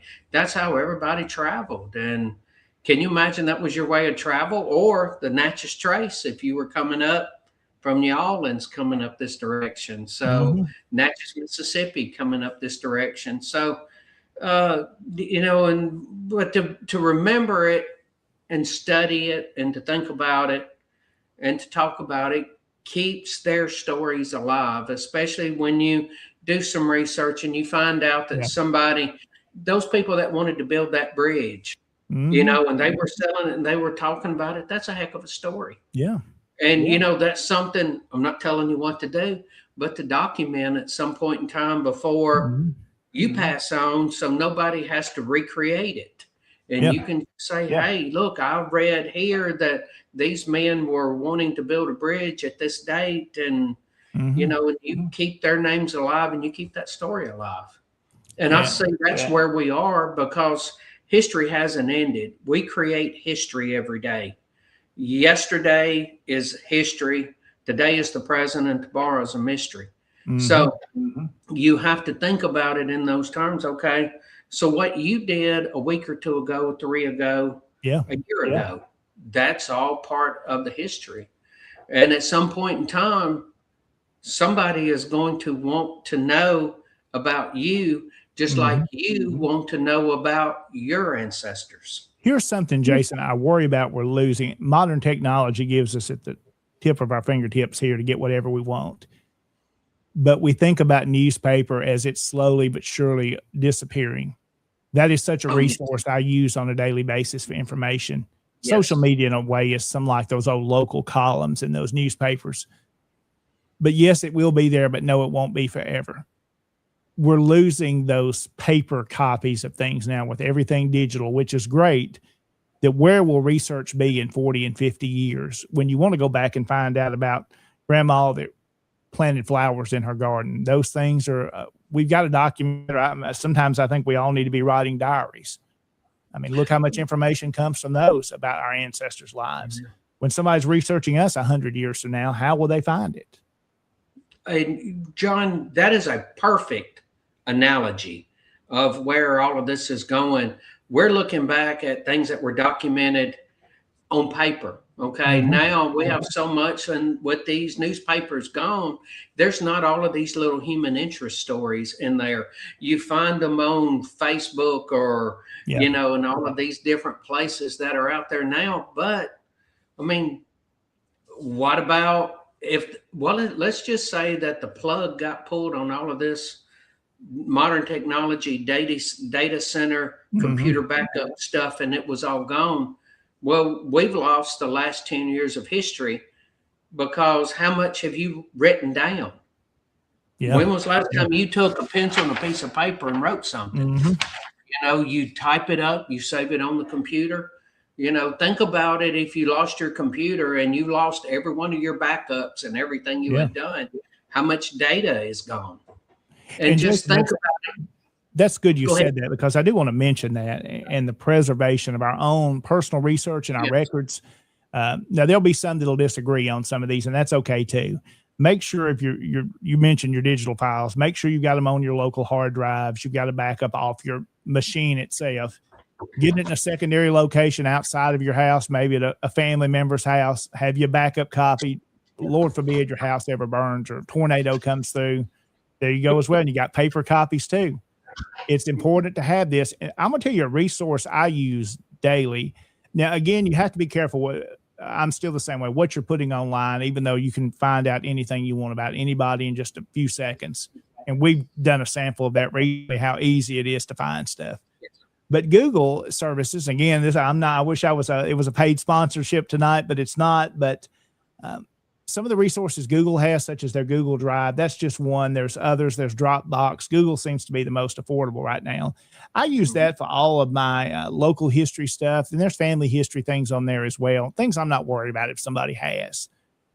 But that it's also a place that I can access on the go at multiple times. Say, you need this old image of Humboldt. It's readily at my fingertips. I'm not carrying a drive around, but I don't solely depend on that. And I say that because some solely depend on those backups. Maybe if you're using an iPhone, it backs up to iCloud. Well, you might want to think about putting those images maybe in Google Photos as well, because something happens, you've lost it all. Multiple copies of your research, of your work. I used to be one, Jason, I wanted to keep it all protected to myself. Ooh, I've got it. Nobody else does. But within reason, you want stuff out there that's available. Like if I send pictures I think me and Jim talk a lot about, we share stuff back and forth. Well, if I just happen to lose that one image I scanned from Mrs. So-and-so that's been dead for 20 years, don't know where the original is, you know what? I send him a copy of that too. Yes. I mean, OneDrive, Dropbox. There's so all of these many different ones. Find the one that works best for you, that interfaces the best with you. But use these things. Again, be careful putting your personal information where you put it out there. But when you back there's nothing wrong with having your records available. No, and then you back up on one of these. If you're old school, you can still back up on. I still do those too. I have both. Because that's a great way to restore in case you lose something. So, you have backups, you have paper copies, and it's just, what if, and this is a growing fear that I have, and I'm not here to talk about data centers or any of that kind of stuff like that. Okay. I'm not talking for or against anything like that. But when you get the entire world digitized and somebody decides they're going to pull the plug on it, what do you have then? Yeah. Whereas if you have a paper copy, or like you said, how many people still take notes and different things like that? How many people still do it? I mean, you better have these copies. I think about old images, especially if it's ones that I'm never going to find again. I also print a copy, and I've probably got too much stuff, but I keep a printed copy, even though it's not as good a resolution as that digital file is going to be.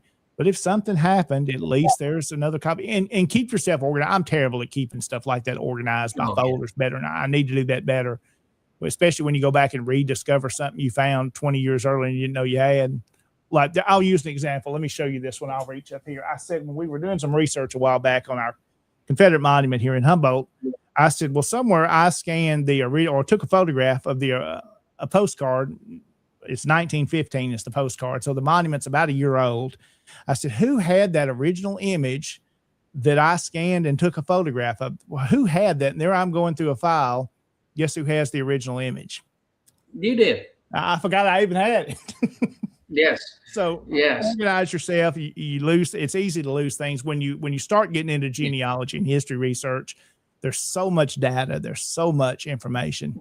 Like you see it, there's filing cabinets. I can't show you mine tonight, but there's 2 straight in front of me, 1 under the table. Yeah. There's closets full. You just run out of Yes. space. I need a building just for these things. Well, and just remember this, when we say something generic, like we need to remember and protect our history. Okay. Yeah. Now, protecting also means making sure it's not forgotten by our own means, that we have our own backups, because all of us have things in storage, and make sure Mhm. that when we're protecting it, and that's the one thing about sharing it. Yeah. It's amazing. If you share it with people, it's not going to be completely lost. And it's amazing what you can accomplish if you don't care who gets the credit. A lot of people don't want to share stuff because they want it to themselves. Yeah. They want people to know they found it. But And what I've if we got, just I've all, got the original to that. I've got it. Mhm.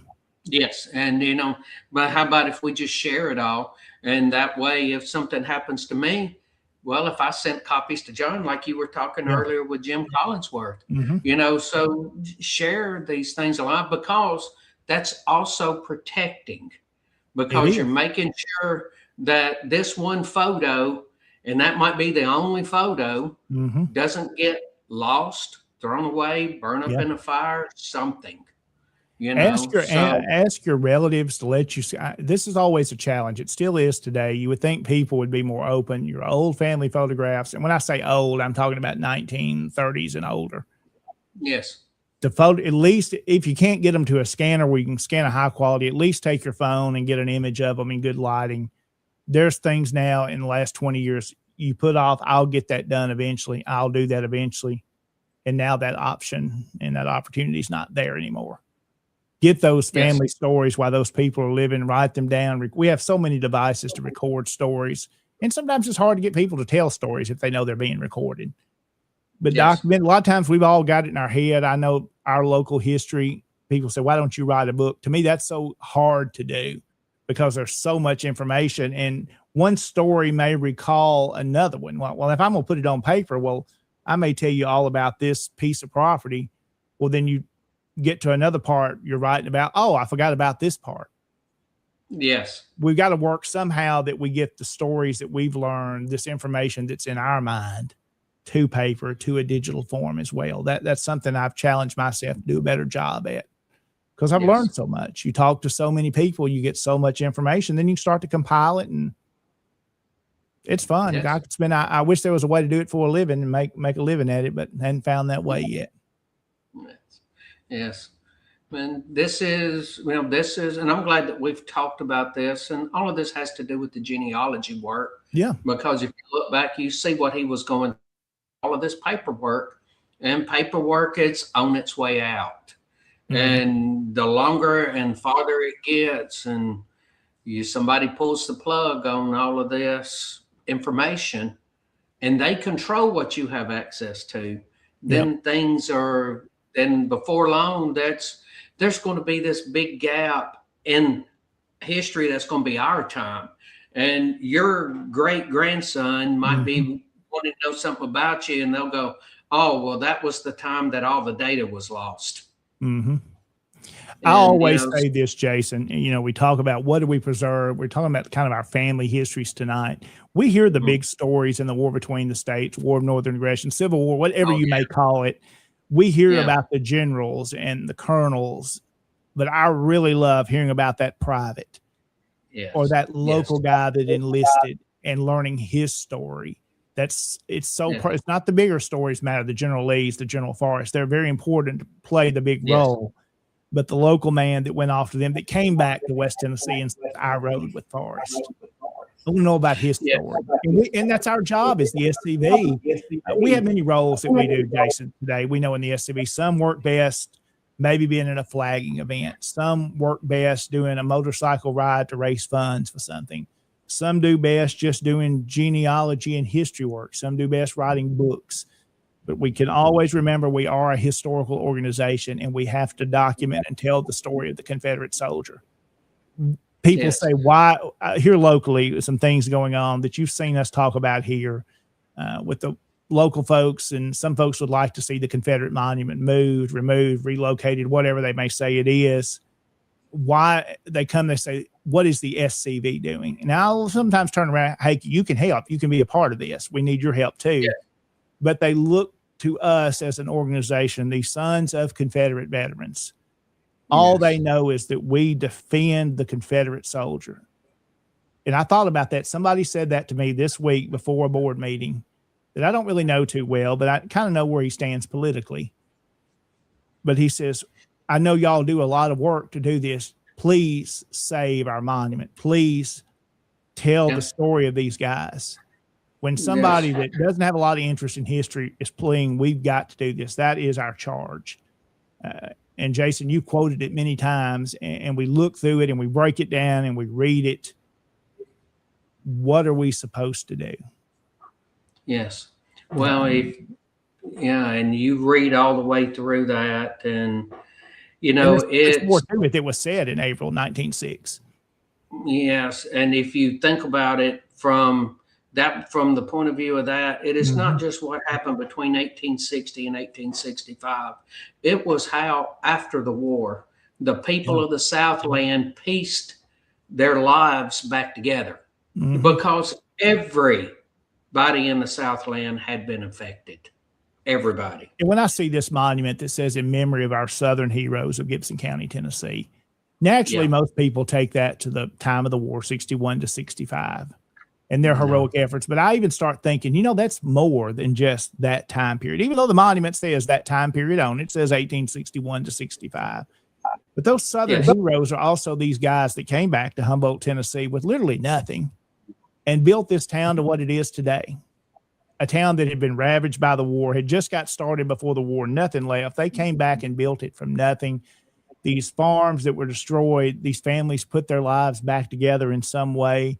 And then in the early 1900s, the daughters, the wives, the granddaughters say, we're going to honor these heroes that did this. And it was the men at the time. We're not forgetting about the women and their sacrifice at home. Oh, yeah. But those Southern heroes of Gibson County. And I also think about, we're honoring the soldiers with that monument. It's a soldier's monument. But beyond that, I think of the families, the kids that were at home that suffered and went through, didn't know where dad, granddaddy, brother were, what happened to them. Now, their lives were forever changed. And then in the early 1900s, we build monuments. People say, Jason, that they were built for other reasons. Yeah. But when I look at these monuments and I read the inscriptions on them and the epitaphs and the cenotaphs of ones that didn't have a grave, I think, well, that's what it's for. It's recognizing them and the sacrifices they went to just to remember that these ladies were so much smarter than I think we'll ever be, that they thought this had to be done because there would come a time that they would be forgotten about and their story would be wiped away. As these northern school teachers all started to come in, the public school systems come into pass after the war, and a different story is taught. This was a way to put it in stone that it wouldn't go away. I think we need to put it in stone more and make it last. Well, John, that's all a wonderful point, because before the war was ever over with, the mothers, the wives, the sweethearts, the daughters, they were all collecting all of this before the war was ever over with. The women, being the beautiful creatures that God created them to be, knew that this was, like you said, going to be forgotten, and they did not want it to be forgotten. So when you go to one and it says dedicated to the men of Gibson County, those are the men that did not come back. That is their headstone. That is their tombstone. It is dedicated to those men that did not come back, because those lovely ladies who had endured so much and seen so much did not want their families' sacrifices to be forgotten. That's all it is. They wanted generations to come long since to be born to remember that what the Southern people went through and how they, and not just saying, woe is me, but look how they strive to survive and then eventually thrive. Oh, they throve. Yes. Well, you came, I've driven all over the Southlands like so many of us have, and you drive past all of these small towns, small communities, and what do you see? You see one of those, the ladies and their Grace Mm-hmm. created all of this. They have created a southern landscape that we can't let pass, because if we let all of this southern landscape that has all of this, if we let all of this pass, well, what have we done? And like you said, not just our charge, but the Bible tells you to remember and honor your history, and to remember and honor your parents. When you think about the charge to you, sons of Confederate veterans, they told us specifically, Yes. Sons of Confederate veterans, you can't miss that. And that is our task. They knew this would come up in their wisdom that sometimes it's hard for me to grasp, that they could foresee this many generations down the road, that charge would need to be told to them.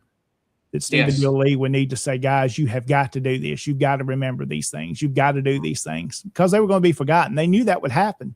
And we're living that today, that we're seeing that. And we may be a smaller number at times, but we have to work with what we have. We have great people that are working every day to make sure this story survives. And we've got to make sure it survives in this organization and other heritage organizations for years to come, that this story can continue to be told. Yes, sir. And that ties us right back to exactly what the essence of this show was.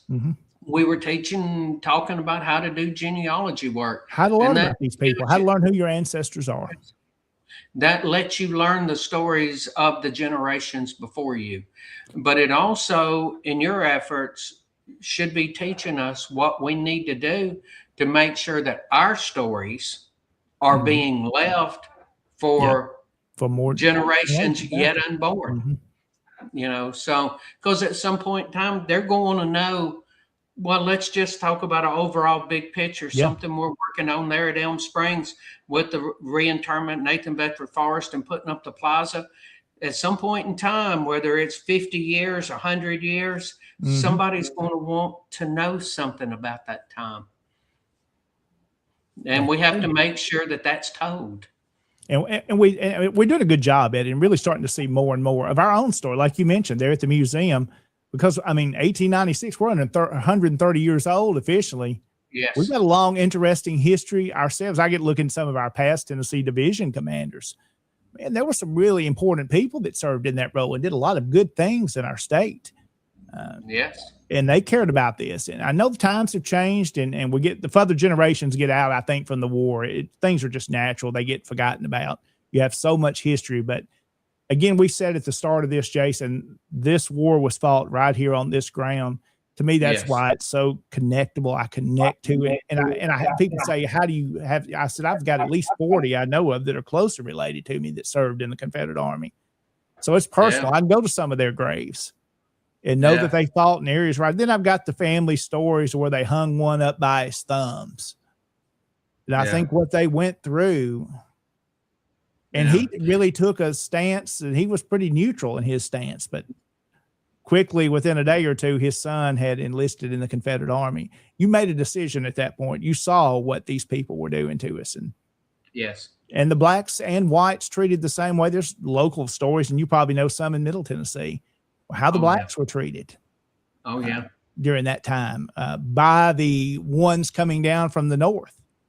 Yes. And, and then you think about it in terms of the land. I think about the road that goes by in front of my house. It was Route 6. 1814, they come right down this road in front of my house, going down to fight in New Orleans.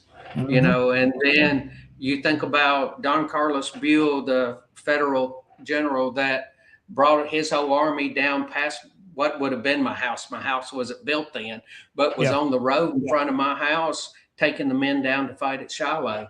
And I think about the latter part of November of 64, the Army's coming back in, and Pat Claiborne comes right up the road right here. Anytime I pull out on the road in front of my house, that's the road that Pat Claiborne come back in on. And he goes up, the story about St. John's, and it's worth dying to be buried here. and then you know what happens at Spring Hill and Franklin. And just when I pull out on the road, it's covering from Andrew Jackson to Pat Claiborne, you know, and me and all of this other stuff here. And that's the reason why we're of the land, and the land is of us. It is inherited in us. And you say, and I think, and I don't know the history, there's a house that's not too far from you, closer to downtown. It's a 2-story white columned house that's pretty old there, that's going to be pre-Civil War. Things like that come to my mind as you were telling that. And these homes and things of that era, we've got to work on preservation. It's not just records, but these sites that we talked about, the Sam Davis home, how important that is to tell that story, that somebody can go there and they can experience Sam's story. They can experience the life they live. They can also learn more about the slaves, the enslaved that lived on the property. They have a story too, and we can't forget about that. They have a lot. They were lives as well. Somebody asked me, Jason, they said, what do you think about slavery? Well, it was an evil thing. I mean, there's nobody I know that says that was a great celebrated thing. We celebrate. Nobody celebrates that. It's something in a different time we can't always quite understand, because we can't compare today to yesterday and vice versa. But at these sites, you learn all of their stories, and every story matters. And we want to tell those, and we've got to preserve these sites. We see them wiped away all the time. I know there's another old house in Middle Tennessee that some of the commissioners are fighting over. Does it need to be saved? Is it expensive? I mean, we all know that historic properties are expensive to maintain. Yeah. Me and you both live in an old house. We know how expensive they are to maintain. Yes. They never seem to be done. But it's important. We have to invest our dollars, the SCB, and what it does. We ask for funds a lot, but the funds are important. It takes that to operate, not just to do the business, but to continue to tell this story, guys. There's nobody else doing it, I believe, like the SCB does it. And it's our charge. We're told to do it, and we've got to do it if we can help, whether it's $5 or $100 or like one gentleman just did, the doctor recently, Dr. Barnes, that was able to contribute that large amount.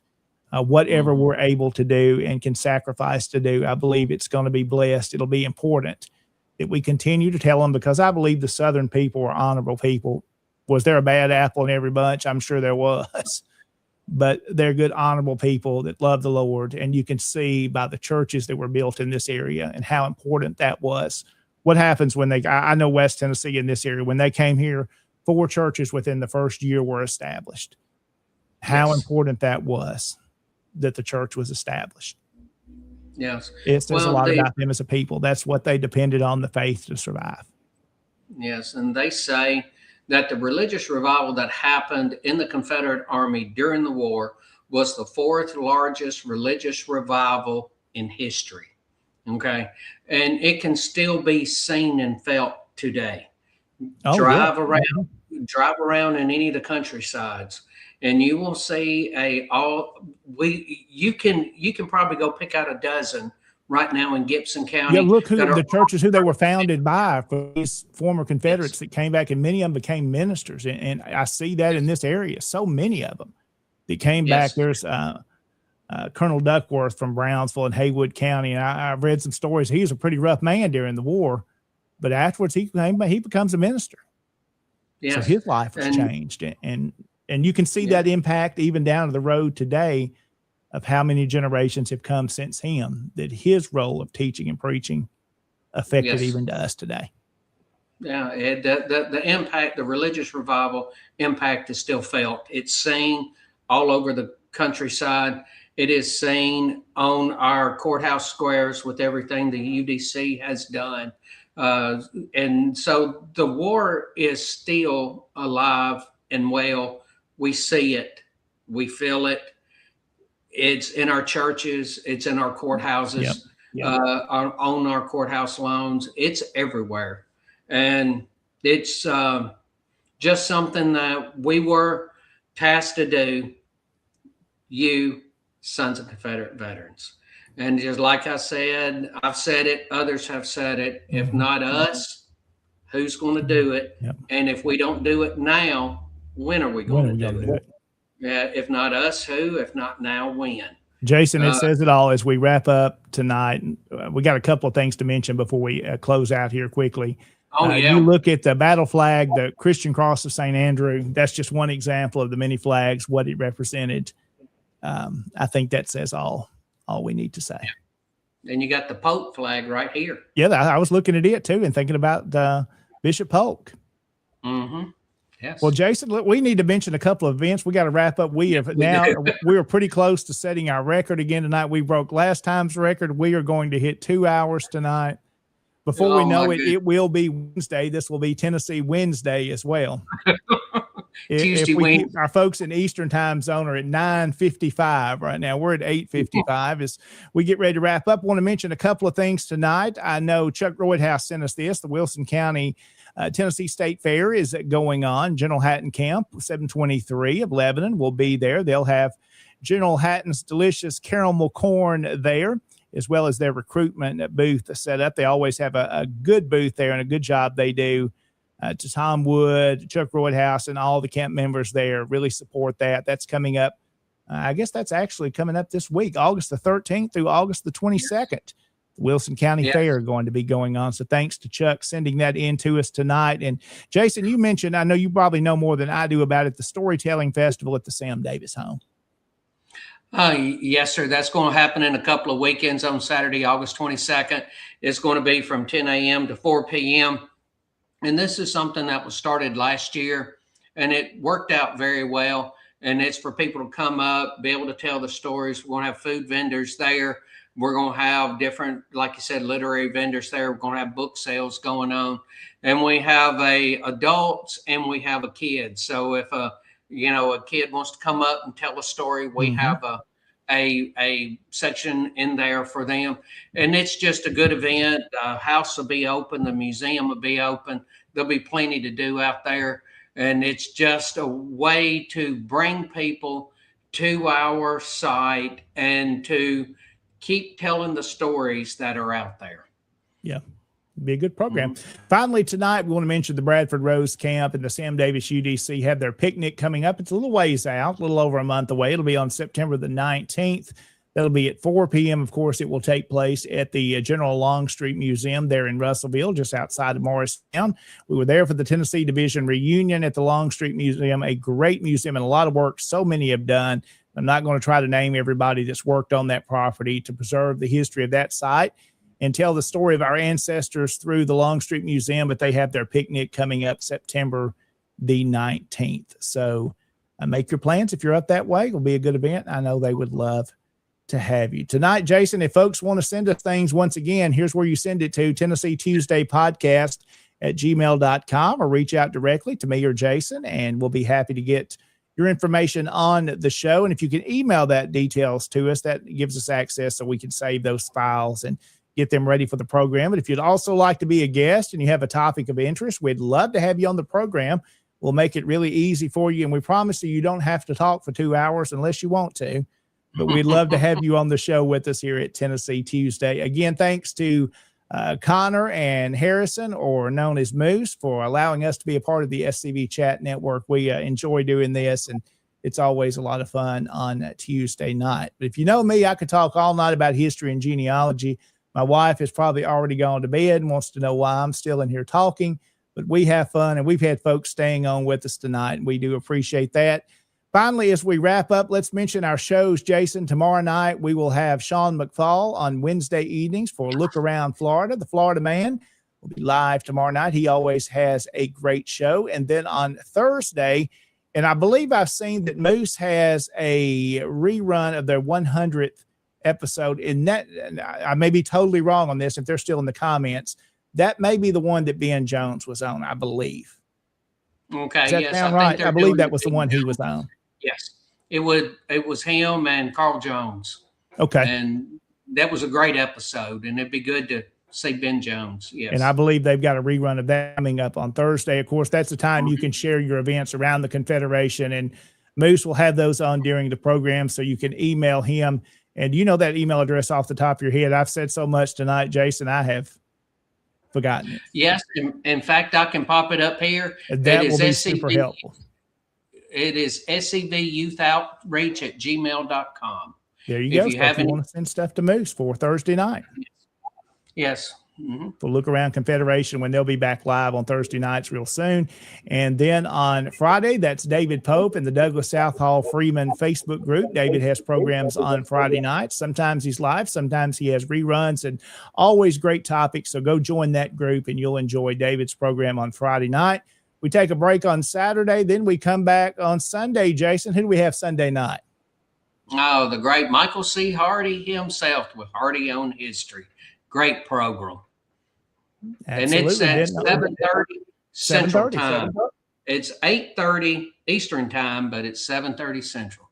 And Michael always has a great show. And then on Monday night, you come back around the original program that started it all, SCV Chat. And they've got a new format where they're having special shows throughout the month. So you'll kind of know when you're going to hear this. We heard from Lieutenant Commander in Chief Charles LeRae, I believe, was on this Monday night. And he talked about social media. So appreciate that program, and we'll be talking more about those as they come in. We'll promote what they've got going on. So that's the list of shows, and we'll be back with you on next Tuesday. And again, a few comments here. Thanks to the folks that are joining us tonight. We do hope you have enjoyed the show. I know it's been a long one, but I hope the topic was interesting. And David leaves us with a comment Friday night. Let's see, is humor with General Lee.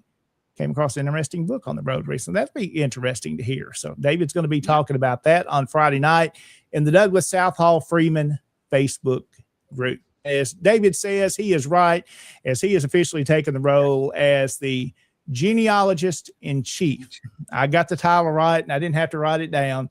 David Daniels has taken that role, and he's already had a new recruit I know he's worked on today and told me about. So he's working hard along with his team to bring new members into our SCV. We have genealogists available to help you along the way. Again, appreciate Renee joining us tonight. We're glad to have her. Also, Jim Collinsworth and others. That's all I've got to tell you tonight. Jason, you have anything else? If not, we're wrapping it up. Well, we just hit 2 hours. We broke our record that we set last week. We broke it this week.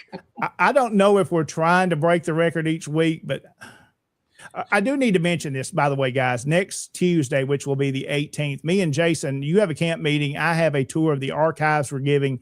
So we're not going to be live, but we're going to most likely have you some sort of pre-recorded episode that we are going to put together before then, but then we'll be back live after that with new guests and new topics.